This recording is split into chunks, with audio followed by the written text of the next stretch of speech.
Smart Bourse vous est présenté par MoneyOne.fr, l'épargne qui fait du bien.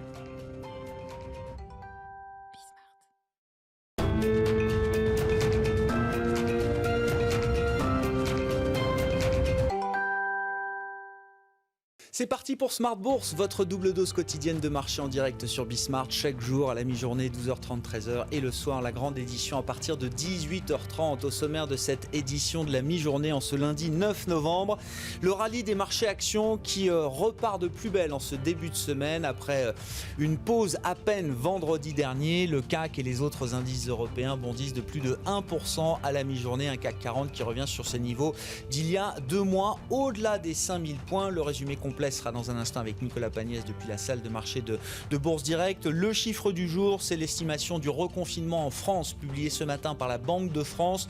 12 points de PIB pour le mois de novembre. L'activité économique sera réduite de 12 points par rapport à son rythme d'activité normal. Rappelons que c'était une baisse de 30% et plus pour le confinement du mois d'avril. On est donc sur un confinement qui aura un impact moins lourd, mais au final, la Banque de France estime toujours que la récession économique cette année en France, cela sera de l'ordre de 9-10% sur l'ensemble de l'année 2020. Et puis comme chaque lundi, avec en plus des indices qui sont repartis de l'avant, le plan de trading avec notre partenaire Bourse Direct, une semaine sur le plan du calendrier économique et du calendrier des entreprises qui sera un peu moins chargé que les précédentes. Quelques discours de banquiers centraux encore à suivre cette semaine et quelques indicateurs d'inflation notamment qui seront les marqueurs macroéconomiques de cette semaine, avec toujours bien sûr la politique américaine en point de focalisation pour les investisseurs.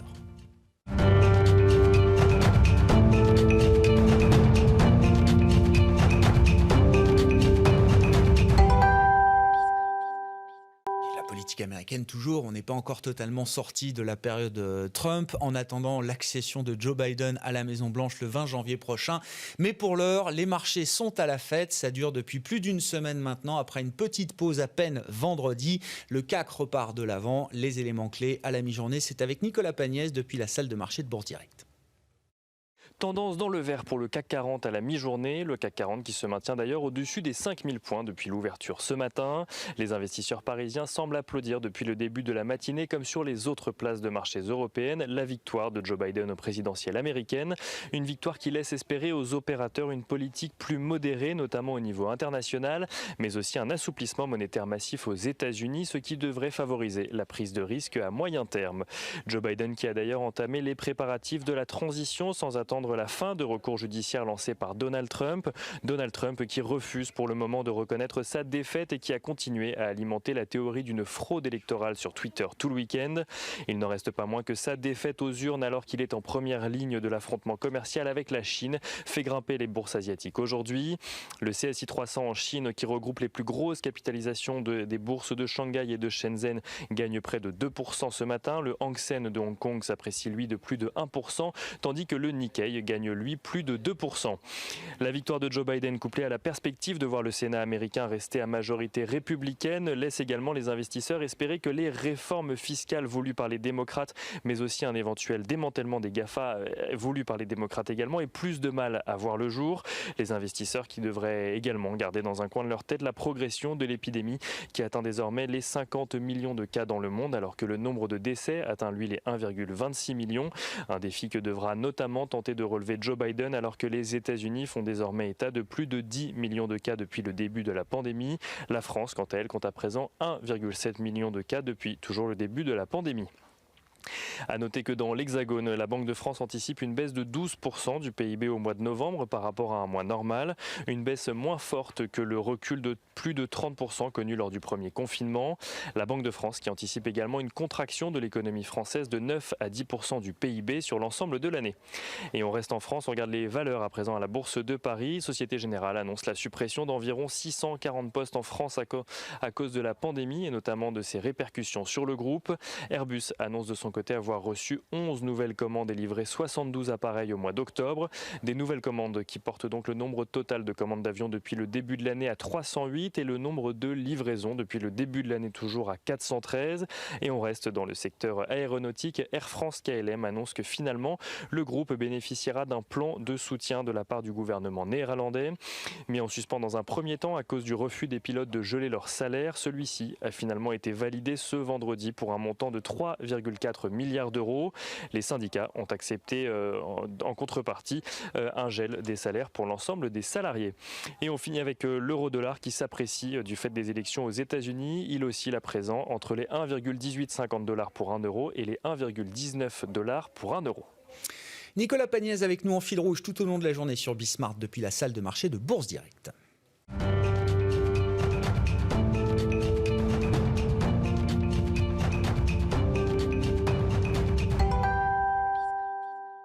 Le plan de trading chaque lundi à la mi-journée dans Smart Bourse sur Bismart avec notre partenaire Bourse Direct et Romain Dobré qui est à mes côtés en plateau, membre de la cellule Info d'experts de Bourse Direct. Bonjour et bienvenue Romain. Bonjour Grégoire. Bon, quel début de semaine. Je rappelle qu'il y a 10 jours sur le CAC, on était retombé à 4500 points, un peu au-delà. Un peu moins. Voilà, un peu moins, autour de 4500 points. On se retrouve 10% au-delà, à plus de 5000 points aujourd'hui. Un mouvement qui s'est fait quasiment en ligne droite.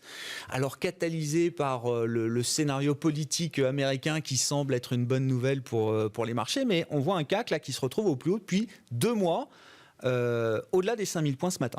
Oui, tout à fait, avec une ouverture en gap haussier hebdomadaire, donc ça c'est un signe fort. Ça va d'ailleurs être un niveau technique à surveiller, que ce gap puisse être comblé, pourquoi pas, mais qu'il soit rompu, ce ne serait pas bon signe. Mais c'est un signe de force dans le marché, effectivement, et qui est dans la même dynamique que les indices américains d'ailleurs. Donc il y a des éléments intéressants. C'est un mouvement qui se fait sur fond de contre-pied aussi beaucoup. Il y a eu de la prudence avant les élections, et puis une surprise, le scénario du pire n'est pas celui qu'on croyait, et finalement cette situation un peu médiane, plaît manifestement aux investisseurs et tant sur les marchés américains qu'en Europe où on rebondit pas mal et on rebondit sur des secteurs qui étaient en retard. Donc il y a un vrai phénomène de contre-pied. C'est pour ça qu'on a un mouvement de hausse de 10% d'un coup, mais qui est à relativiser du fait qu'il a absorbé un mouvement de baisse qui était quasiment équivalent précédemment. Alors ceci dit, sur le futur CAC 40, ça donne une figure de force puisque la semaine sur le futur, en tout cas, pas sur le cash, mais sur l'indice CAC 40 cash, mais sur l'indice futur, la bougie de la semaine précédente a été englobée par la bougie de la semaine dernière. Et donc, c'est ce qu'on appelle un avalement haussier. C'est un signe de force en marché. C'est plus fort en bas de marché, mais dans un marché qui consolidait comme ça, c'est plutôt un signe de force aussi. Avec un gap haussier hebdomadaire, c'est pas mal. Et vous dites c'est difficile de parler de surchauffe parce que le point de départ de cette impulsion haussière, c'était oui déjà le mouvement baissier qu'on a eu et une phase de contre-pied qui s'est construite avec des rachats de positions vendeuses à découvert, des rachats de short comme on dit. C'est peut-être maintenant, après ces 10% de hausse, qu'on va rentrer un peu dans le dur pour savoir si ce mouvement peut se construire et s'étayer au-delà des niveaux qu'on a déjà pu atteindre. C'est exactement ça. C'est-à-dire que la position ouverte, elle a quasiment stagné dans tout le mouvement. Donc globalement, on est à 250 000 contrats ouverts sur le mois en cours. Il n'y a pas eu de soutien dans la hausse, même 8 000 contrats clôturés dans la journée de baisse de vendredi. Ça veut dire qu'on continue d'alléger les positions. Il n'y a pas d'intérêt fort à l'achat. Il y a eu quelques contrats ouverts dans les dernières séances de hausse, mais globalement, c'est des vendeurs à découvert qui se sont rachetés et pas un gros intérêt marqué fort sur l'indice et sur le futur.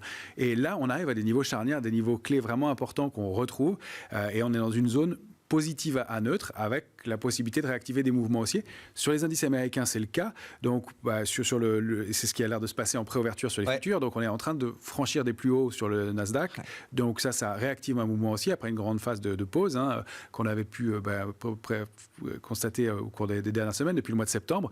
Là, on réactive un mouvement haussier probablement avec un potentiel de hausse qui est de l'ordre d'une dizaine de pourcents. Alors, les niveaux techniques, c'est au-delà de 11 600 points et surtout maintenant 12 100.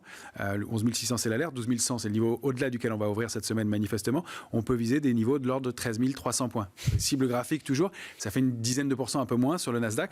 C'est la reproduction graphique de la zone de congestion qu'on a connue. Quand on en sort par le haut, on peut doubler cette zone de congestion. CF, la leçon de trading sur les trading range. Voilà, donc c'est le cas. Alors, sur le Nasdaq, c'est le cas. Sur le Dow Jones, au-delà de 28 150, pareil, on a un potentiel de hausse de 7% environ, donc pour aller cibler 3 420 points. Sur les S&P, c'est une figure différente, mais c'est un triangle haussier, un triangle symétrique, dont on sort à la hausse, avec au-delà de 3 450, une cible qui se situerait autour des 3 900 points. Sur le CAC 40, c'est pas joué. Là, on évolue dans une zone de congestion intéressante et importante. Alors, je ne sais pas si on peut voir le graphique à l'écran, mais il y a un graphique mensuel que je veux vous montrer, qui est important. CAC 40, vue mensuelle. Les vues mensuelles, parce que on voit bien le canal haussier au sein duquel l'indice CAC 40 a évolué de 2011 à 2020. Je suis content de le montrer parce qu'on en parle souvent et que vous puissiez le voir. Au moins, ça rend les choses plus claires. Et on voit que depuis juin, on a oscillé sous ce canal. On a buté sous cette borne oblique violette que vous devez voir à l'écran. Et donc, on a buté dessus 5-6 fois, quasiment chaque mois, avant de la rompre au mois d'octobre et de la réintégrer. On est en train d'essayer de la réintégrer aujourd'hui, ce matin, à nouveau, mais avec une structure et une configuration de marché différente cette fois-ci, puisque les secteurs qui étaient les secteurs forts le sont à nouveau, encore que techno et santé sont un tout petit peu sous-performants, mais sont à l'équilibre. Et puis, les secteurs qui étaient faibles, depuis 15 jours, 3 semaines, deviennent des secteurs forts. Et donc, il y a l'automobile, le voyage et loisirs, le pétrole, on le répète, et les bancaires, mais qui se portent bien, qui viennent étayer ce mouvement-là. Et puis, le luxe qui ne dément pas et qui surperforme à son tour. Donc, il y a un mouvement de masse. Il y a les secteurs de la finance, il y a le secteur de l'industrie aussi qui paye. Donc, c'est vraiment important. C'est ce qu'il faut comprendre, là, peut-être dans cette séquence de marché, Romain. C'est un mouvement de participation beaucoup plus large. C'est plus uniquement un marché qui est drivé par les seuls GAFA. Exactement. Il y a d'autres secteurs qui participent à la hausse, des secteurs qui étaient déjà des secteurs forts, mais des secteurs beaucoup plus faibles qui sont en train de se renforcer au fur et à mesure. Exactement, qui donnent des signaux intéressants. Alors, les meilleurs signaux, on les trouve sur l'aviation, Airbus notamment, par exemple, qui vraiment sort d'une zone de congestion avec du volume, et on voit qu'il y a un mouvement qui se produit dessus. L'automobile aussi, c'est un petit peu plus mitigé, mais il y a des choses qui se produisent. Le secteur bancaire, c'est selon les dossiers. Il y a des valeurs qui sont un peu plus attractives que d'autres, graphiquement en tout cas. Et donc, on a un mouvement qui se met en place progressivement, avec aussi du soutien. Alors, sur les secteurs technologiques, évidemment, il y a des dossiers qui ont beaucoup payé, c'est plus compliqué. Mais si on regarde dans les petites et moyennes capitalisations, encore du mouvement ce matin. Sur les énergies renouvelables, ça repart de plus belle. Nextera aux États-Unis qui est reparti, qui forme de nouveau plus haut. Il y a les secteurs, des secteurs variés qui viennent en soutien du mouvement. Oui, tout à fait. L'agenda de la semaine, bon, je le disais, ce sera une semaine un peu moins intense que la semaine dernière. Ce sera difficile de faire plus intense que la semaine politique américaine qu'on a vécue. Il y a assez peu d'éléments, effectivement, dans l'agenda classique, en tout cas, qui seront des gros événements de marché. Il y a quelques prises de parole de banquiers centraux, notamment à noter, Romain. Oui, c'est ça. On va surveiller mercredi la prise il y a quelques discours de banquiers centraux. Il y a Philippe Lane qui va s'exprimer mercredi. On va surveiller, parce qu'on se souvient que fin août, il avait quand même mis un coup d'arrêt dans la hausse de l'euro. Chef économiste de la Banque Centrale Européenne. Chef économiste, et qui avait donc bloqué l'euro à 1,19, qui avait mis carrément ce qui a marqué son intervention en disant qu'il regardait, avait mis un coup d'arrêt, et on était resté sous l'1,19. Donc là, grande zone de congestion sur l'euro-dollar, 1,1606, 1,1908. On évolue entre ces bornes. Tant qu'on n'en sort pas de mouvement important, mais ça s'oriente manifestement pour un mouvement haussier. Et il y a une résistance importante qui correspond à la sortie du trading range, qui serait un 22,30, qui pourrait être une cible si on arrive à sortir par le haut de cette zone de congestion. Donc on va regarder ça. Il y a demain le ZEW du sentiment économique en Allemagne, attendu en très forte baisse, peut-être une surprise de ce côté-là. Et sinon, du côté des États-Unis, plutôt des éléments de l'inflation en fin de semaine, jeudi et vendredi, avec les prix à la production et les prix à la consommation. Donc c'est un peu ce qu'on peut regarder du côté du calendrier. Il y aura le PIB quand même en Grande-Bretagne jeudi. Évidemment, attendu un fort rebond, mais en baisse nette sur un an. Donc, du côté du calendrier macroéconomique, pas grand-chose. Microéconomique, ça se calme aussi beaucoup. Il y aura... On arrive au bout des publications. Je crois qu'on est à 450 publications sur 500 pour le S&P 500. Il y a encore McDo qui doit publier ce soir, Baidu. Je crois. Voilà, Baidu également. Et puis... Walt Disney jeudi. Ouais, Walt Disney. J'ai vu aussi EDF, Engie en fin de semaine pour les valeurs oui, j'ai Alstom, Engie. Alstom qui publie également cette semaine. Et puis l'AG d'Unibail Rodamco demain. Qui sera un événement important parce qu'on va décider ou non de mettre en œuvre une augmentation de capital recommandée par le management de 3,5 milliards d'euros. C'est un peu un des dossiers chauds en ce moment sur la place parisienne. Ça va être sportif, c'est très suivi par le marché. Il y a effectivement des enjeux importants. C'est quand même un titre qui sous-performe énormément, qui a recovery possible. Donc les stratégies vont être importantes et pour le titre et pour le secteur d'ailleurs, puisqu'il y a vraiment beaucoup d'enjeux. Reset ou Refocus, ce sont les deux plans effectivement qui sont proposés aux actionnaires d'Unibail Rodamco. Reset, c'est le plan du management avec l'augmentation de capital de 3,5 milliards d'euros. Refocus, c'est le plan qui est proposé par les actionnaires minoritaires Xavier Niel et Léon Bressler. Voilà pour l'agenda de la semaine. Romain Daubry avec nous chaque lundi, chaque vendredi, notre partenaire Bourse Direct en plateau dans Smart Bourse sur Bismart. Romain Daubry qui est membre de la cellule Info d'experts de Bourse Direct.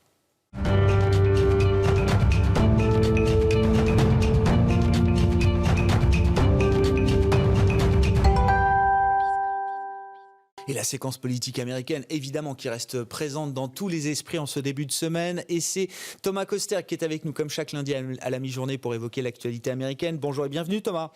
Bonjour, merci d'être avec nous. Vous êtes économiste senior en charge de suivre les États-Unis pour Pictet Wealth Management à Genève, depuis Genève. Commentaire libre, effectivement. Alors voilà, on a le schéma politique qui se dessine à Washington. Qu'est-ce qu'on peut dire des priorités de ce qui sera la future administration Biden, Thomas ? Oui, alors une des grandes priorités, et d'ailleurs Joe Biden y faisait allusion dans son speech de victoire samedi dernier, c'est la pandémie elle-même. Joe Biden a dit qu'il mettait en place une équipe d'experts, notamment d'experts scientifiques, pour l'épauler dans les grandes décisions. Je rappelle d'ailleurs qu'il y a un problème de séquence dans tout cela, puisque Joe Biden n'arrive que le 20 janvier. Or, on voit déjà dans les derniers jours une augmentation fulgurante, exponentielle des cas aux États-Unis. On a plus de 120 000 nouveaux cas de coronavirus par jour. Donc, il y a urgence de ce point de vue-là. Joe Biden en est conscient, mais lui-même n'arrivera à la Maison-Blanche que le 20 janvier. Et j'ai bien peur que les options concernant le coronavirus ne fassent que de se réduire si on arrive au mois de janvier. Pour l'instant, il y a quand même un risque qu'on aille sur un scénario à l'européenne avec des restrictions assez sévères sur la mobilité et sur l'activité économique aux États-Unis. Et surtout, quand on connaît Joe Biden a clairement mis l'accent sur la prévention, sur la santé et sur le virus lui-même, y compris si c'est potentiellement aux dépens de l'économie. En tout cas, le curseur est clairement plus vers la santé. Et encore une fois, les options risquent de se réduire. J'insiste là-dessus parce qu'il y a un problème de séquence et de timing. Il y a finalement beaucoup de temps avant l'inauguration au mois de janvier. Et tout évidemment, les choses peuvent aller très vite si on a une avancée exponentielle du virus. Et l'impulsion fédérale reste quand même quelque chose d'important dans un pays où chaque État, chaque gouverneur va avoir sa politique. Thomas, vous dites, un Biden à la Maison-Blanche est capable de donner une impulsion fédérale qui pourrait redonner un peu de cohérence peut-être à la politique sanitaire aux États-Unis ? Donc déjà, Donald Trump avait une politique sanitaire très différente de celle de Joe Biden. Ça peut être d'ailleurs une explication pour la non-réélection de Donald Trump. Donald Trump a été très critiqué pour sa gestion de la pandémie. Clairement, Donald Trump avait mis le curseur clairement du côté de l'économie. Joe Biden, plutôt le curseur du côté de la santé. Donc là, il y a quand même une différence d'approche qui est très notable. Biden est finalement un peu plus européen dans ses plans, mais aussi plus pour une action au niveau fédéral, alors que Donald Trump était pour la délégation au niveau des États. Mais encore une fois, la question, c'est est-ce que la situation épidémique lui laissera vraiment de la marge de manœuvre ? Il pourrait y avoir en effet davantage de restrictions au niveau fédéral dès le mois de janvier. Bon, et à l'instant, ce sont les informations qui nous parviennent en temps réel. Thomas, le patron de Pfizer est en train de s'exprimer sur son candidat vaccin contre la Covid, qui est un vaccin à ce stade, selon les données cliniques qui sont constatées, qui est efficace à plus de 90% pour prévenir l'infection. Donc Pfizer et BioNTech qui développent ce vaccin ensemble. On attend des communications importantes courant novembre sur les différents vaccins qui sont à des stades avancés. Visiblement, du côté de Pfizer, les nouvelles sont plutôt bonnes et on voit d'ailleurs la réaction de marché qui est très très immédiate. Évidemment, ça confirme peut-être l'idée qu'un vaccin, la capacité d'anticiper la mise sur le marché d'un vaccin restera un game changer pour le marché et pour les investisseurs, Thomas.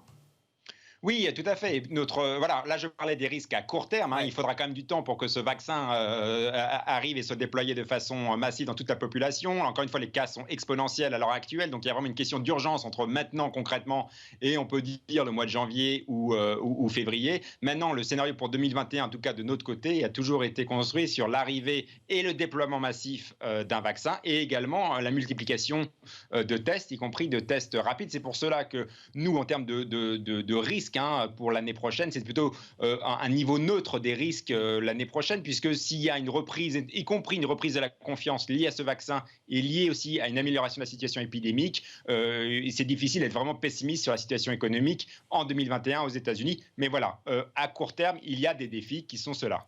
Ouais, effectivement. Bon, on verra effectivement la réalité de ce vaccin développé conjointement par Pfizer, le laboratoire américain, et une biotech allemande qui s'appelle BioNTech. Mais effectivement, le discours du jour, le message du jour qui est fait passer notamment par le CEO de Pfizer est plutôt positif et la réaction de marché est très positive au moment où on se parle, Thomas. S'il faut quand même parer au plus pressé, la question économique est toujours une question importante. Alors, il faut quand même regarder ce qui s'est passé du côté du marché du travail sur le mois d'octobre. Thomas, on a eu le rapport mensuel publié vendredi dernier, qui est plutôt bon. Je vous laisse évidemment le commenter à nouveau, peut-être Thomas, mais j'ai vu quelques réactions du côté des républicains traditionnels du Sénat, type Mitch McConnell, qui nous disait ce rapport mensuel sur l'emploi confirme l'idée qu'on n'a pas franchement besoin d'un méga stimulus de manière urgente aux États-Unis. Ça montre un petit peu le bras de fer budgétaire qui va s'enclencher entre l'administration Biden et le Congrès.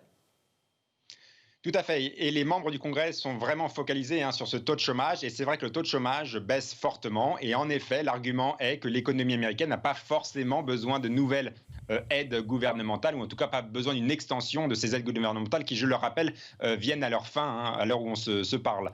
Donc, en effet, il y a maintenant peu de chances qu'on ait une extension des mesures gouvernementales dans la fameuse session du Congrès qui est celle de la lame duck, la session du mois de novembre et décembre. Et donc, je pense toujours qu'il y aura un plan budgétaire, il sera modeste et il sera surtout plutôt au premier trimestre, au rythme où vont les choses. J'ai toujours peur quand même d'une décélération économique d'ici le mois de novembre-décembre, mais voilà, en tout cas pour le calendrier du Congrès, les bonnes nouvelles sur le plan économique et en particulier sur ce baisse du taux de chômage font qu'un nouveau plan, comme vous l'avez dit, par rapport aux républicains qui pensent que l'économie peut s'en sortir toute seule, un nouveau plan budgétaire à très court terme, ça semble assez peu probable à ce stade-là. Bon, au final, le marché compte toujours sur la réserve fédérale américaine pour compenser, neutraliser les effets économiques négatifs de court terme. Thomas, vous êtes toujours sur l'idée que la Fed agira à nouveau au mois de décembre en augmentant encore l'enveloppe de son programme d'achat d'actifs. Juste une question, parce que c'est une question qu'on s'est posée tout au long du mandat de Donald Trump. Joe Biden et Jérôme Powell, est-ce que ça marche? Est-ce que ça fonctionne? Est-ce que le tandem peut fonctionner, Thomas? Oui, je pense que le tandem peut fonctionner. Alors c'est vrai que Jérôme Powell est républicain, a été nommé par Donald Trump pour succéder à Janet Yellen, qui était elle-même plutôt démocrate. Mais je pense que l'alchimie peut fonctionner. Jérôme Powell a quand même beaucoup mis l'accent sur une politique très dovish, très accommodante de la politique monétaire. Cela est appelé à continuer et je pense que Jérôme Powell sera tout aussi satisfait de cette politique de taux bas qui, je le rappelle aussi, aide au financement de la dette publique et donc aide aux projets gouvernementaux aux États-Unis. Merci beaucoup Thomas. Merci pour vos remarques, vos réflexions sur cette séquence politique américaine qui continue et qui restera un point de focalisation important pour les investisseurs. Thomas Koester qui était en visioconférence avec nous depuis Genève, économiste senior en charge de suivre les États-Unis pour Pictet Wealth Management. On revient en plateau quelques instants avec Romain Daubry en direct dans l'édition de la mi-journée de Smart Bourse sur Bismart. Romain, Bourse Direct. Oui, parce que la donne est déjà en train d'évoluer par rapport au discours qu'on tenait il y a quelques minutes à peine. Je rappelle les informations qui sont en train de tomber, publiées notamment par les agences américaines d'information économique et financière. On a des nouvelles d'un vaccin qui est développé par Pfizer, grand laboratoire américain, en partenariat avec une biotech allemande qui s'appelle BioNTech. Ce vaccin qui est en stade clinique avancé montre une efficacité supérieure à 90% pour prévenir l'infection de Covid. Donc des résultats qui sont très positifs. C'est un grand jour pour la science et pour l'humanité, déclare notamment le président directeur général de Pfizer en ce moment. Je le disais d'un mot, la réaction de marché ne s'est pas faite attendre, elle est spectaculaire. Elle est énorme. L'indice CAC 40 prend plus de 4,5% maintenant. Les futurs américains sont en hausse de 3% à peu près. Le Dow Jones, 4% de Dow Jones maintenant, le temps de le dire. Le futur Nasdaq, c'est un peu moins impressionnant, c'est 2,5%. Mais voilà, il y a un mouvement effectivement puissant. C'est l'occasion de revenir sur des niveaux technico-graphiques. Ouais. Parce que, on peut remontrer peut-être la vue du CAC 40 en mensuel, c'est ça? Celui en 14 heures, ce serait idéal. Alors le CAC 40 en vue 14 heures, effectivement. Et on va comprendre ce qui se joue là. Il y a une oblique baissière qui est en noir, qui est marquée par les points hauts très proprement du mois de juin juillet et septembre. Et c'était la zone critique, voilà, on la voit bien en noir ici, c'est la zone critique au-delà à laquelle on devait s'attaquer pour réactiver la tendance haussière en Europe. C'est fait aux États-Unis, on le disait avec les futurs probablement, maintenant c'est quasiment acquis. Là, on s'attaque à ce niveau, c'est 5063, 5080 pour la semaine, cette zone. Et au-delà de ça, je considère qu'on réactive la tendance haussière de long terme. Donc celle de moyen terme est activée, celle de court terme bien évidemment, celle de moyen terme était activée par le franchissement de 4846 points. Et donc le fait d'aller réattaquer ce niveau-là, ça donne comme cible, alors on a des cibles au-dessus, 5111 points, 5148, 5205 points et demi. Vous voyez, donc ça c'est des premières cibles, mais ça veut dire qu'on va aller se replacer peut-être dans une zone de grande congestion, de la grande zone de congestion au sein de laquelle l'indice CAC 40 cash avait évolué de 2017 à 2019, situé entre 5170 points et 5520 points. Je ne dis pas que le CAC va aller à 5520 points la semaine prochaine, mais qu'on va pouvoir se réattaquer à ce niveau-là. Réintégrer ce trading range. Se réinstaller dans ce trading range-là. C'était la possibilité, savoir si les investisseurs allaient ou non prendre le risque avant la fin de l'année, c'est impossible de le dire, mais en revanche, ce qui a l'air de se jouer là fait qu'il y a probablement des investisseurs qui vont devoir rentrer dans le marché. Ouais, c'est ça, c'est sans doute l'événement du jour. On ne peut pas être en dehors du marché s'il y a des nouvelles très positives sur un vaccin, ce qui semble être le cas aujourd'hui. Tout ça va être à confirmer évidemment, et je ne doute pas qu'il y aura des observateurs scientifiques qui vont évidemment pouvoir valider ou invalider les bonnes données qui sont publiées aujourd'hui par Pfizer et son partenaire allemand BioNTech. En tout cas, voilà, je vous rappelle les propos du PDG de Pfizer. C'est un grand jour pour l'histoire et pour l'humanité, pour l'histoire de la médecine et pour l'humanité aujourd'hui, avec des résultats d'efficacité qui montrent un vaccin visiblement efficace à plus de 90% dans certains cas, bien sûr, pour parer l'infection de Covid. Les mouvements action par action sont spectaculaires. On parlait du secteur aéronautique tout à l'heure avec vous, Romain. Airbus s'envole désormais de plus de 10%. Évidemment, on voit bien le cheminement, la logique qui amènerait à réévaluer tout un certain nombre de secteurs en bourse si jamais un vaccin était mis sur le marché dans les prochains mois ou les prochains trimestres. C'est manifestement le cas, on l'attendait, on voit que le marché était prêt, c'est pour ça qu'on voyait qu'il n'y avait pas de surchauffe. C'est qu'il y a un marché qui était en attente, des gérants qui avaient pris du bénéfice manifestement et qui se retrouvent dans une situation d'attente avec un contre-pied énorme, et donc là on est dans une situation médiane. Cet événement, il est manifestement majeur et il l'oblige à rentrer dans le marché. On ne peut pas rester à regarder. Alors, il ne faut pas céder à la pression haussière non plus, au FOMO, Fear of Missing Out, et payer à n'importe quel prix. Mais en revanche, il y a un phénomène d'entraînement qui va être important et qui va obliger à prendre des décisions de fond avant la fin de l'année cette fois-ci. Bon, une étude, je le rappelle, étude clinique avancée menée par Pfizer et la biotech allemande BioNTech, qui a été menée, donc, cette étude sur plusieurs dizaines de milliers de volontaires et qui montre une efficacité à plus de 90% de ce candidat vaccin pour prévenir le coronavirus, l'infection à la Covid-19. Évidemment, c'est l'événement du jour. Le marché réagit très violemment et très fortement, avec une accélération à la hausse qui est spectaculaire à la mi-journée, puisque le CAC 40 s'envole de plus de 4%. C'est le tarif d'ailleurs qu'on peut voir sur les autres indices européens. On voit même des plus 5 pour l'Eurostoxx, plus 6,5% pour l'IBEX à Madrid. Le CAC gagne près de 5% désormais, 5200 points tout juste. Le train est lancé. L'ouverture à Wall Street s'annonce évidemment tonitruante cet après-midi, et nous on sera là ce soir à 18h30 pour être en direct ensemble et faire le point sur cette journée qui sera peut-être un tournant pour les investisseurs si jamais l'efficacité de ce candidat vaccin mené par Pfizer se confirmait dans le temps. Romain, vous disiez le Brent aussi qui le Brent, oui, tout remonte. C'est Riscon à mort, l'euro-dollar à 1,19. Effectivement, c'est tous les actifs cycliques sont en train de se revaloriser vitesse grand V sur le marché, avec l'espoir de ce vaccin qui n'a jamais été aussi fort qu'aujourd'hui en ce début de semaine, ce lundi 9 novembre. On se retrouve donc ce soir en direct à 18h30 pour la suite de Bismart, de Smart Bourse sur Bismart.